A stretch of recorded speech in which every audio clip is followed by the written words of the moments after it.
With GRC Drum Kit Tuition, learn to play the music you like while taking your playing to the next level for all ages and standards. GRC teach all aspects and all styles in our fully equipped Winchester studios. Tuition is also available for schools, colleges and universities. Give Glenn a call or visit grcpercussion.com.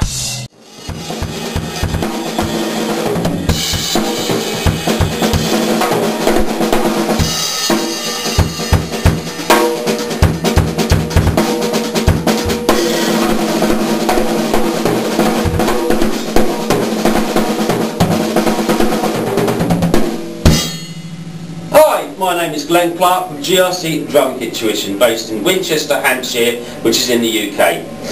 This lesson is the third in the series from the book The A to Z of Drums, which is available at percussiondownload.com.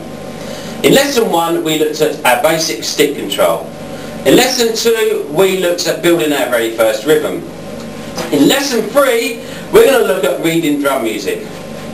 Reading drum music is one of these subjects which sometimes a lot of people would avoid.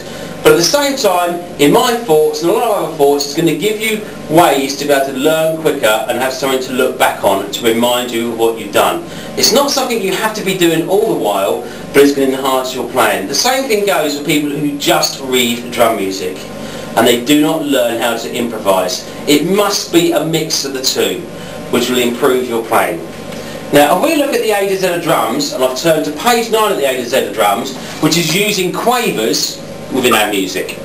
You'll notice on our music we have got crosses in the very first section. These crosses are our hi-hats.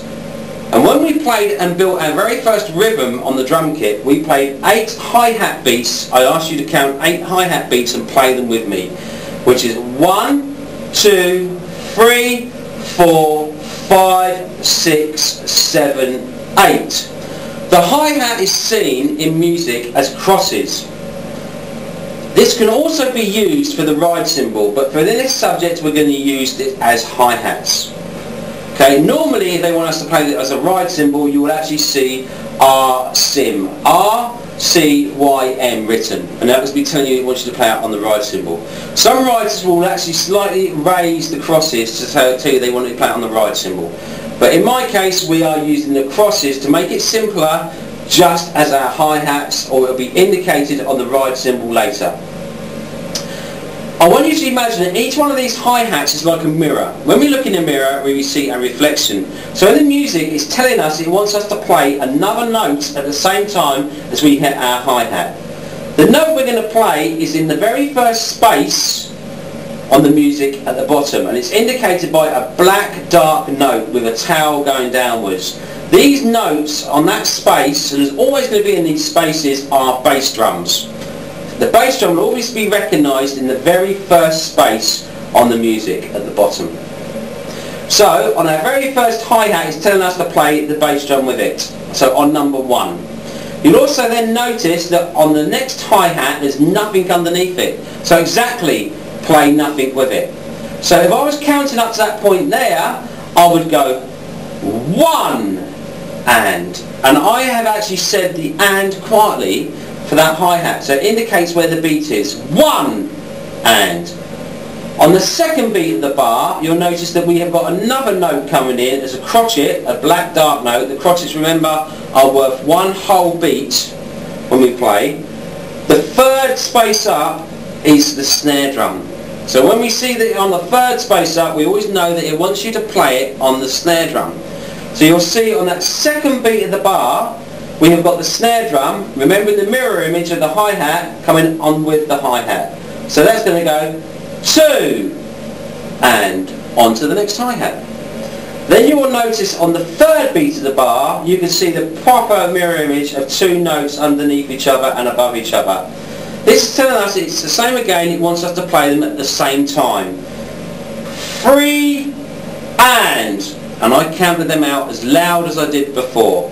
3 and. So you've got the bass drum on number 3, and then you've got the bass drum on the and of number 3 as well, with the quaver hi-hats.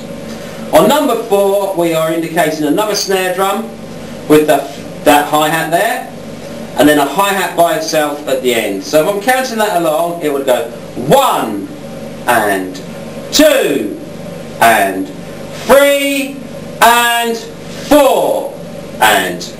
By me pronouncing this nice and loud, it makes me feel confident when I play, so when I do play my rhythm, I know that I can really concentrate on my stick control and be in control of my playing. So looking at that rhythm, what we have just done, and thinking back to lesson 2 with the rhythm, you'll see how that builds together.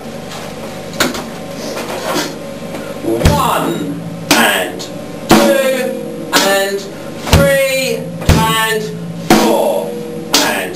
Taking the tempo up, 1 and 2 and 3 and 4 and 1 and 2 and 3 and 4 and. Put it into more of a rhythm.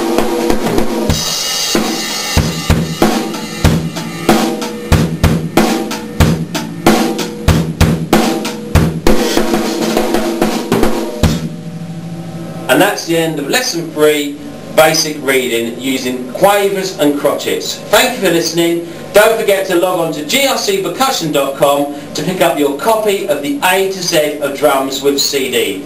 Remember, pick the download version because you'll pay 50% less and you'll have no shipping costs incurred. Thank you for listening.